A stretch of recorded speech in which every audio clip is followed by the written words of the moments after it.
What is the largest number less than 1,000 that is divisible by 27?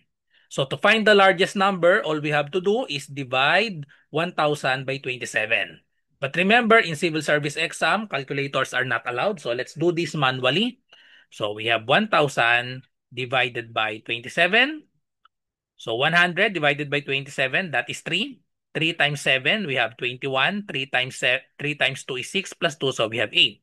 Now subtract, so we have 100 minus 81, that is equal to 19. Bring down the 0. 190 divided by 27, so that is 7. 7 times 7, we have 49. 7 times 2 is 14 plus 4, so we have 18. So subtract 190 minus 189 is equal to 1. So now we will subtract the remainder to the 1,000. So 1,000 minus 1, that is equal to 999. So therefore, the largest number that is divisible by 27, that is less than 1,000 is 999, letter D. When we multiply 37 and 27, the answer is 999. Follow me for more content like this.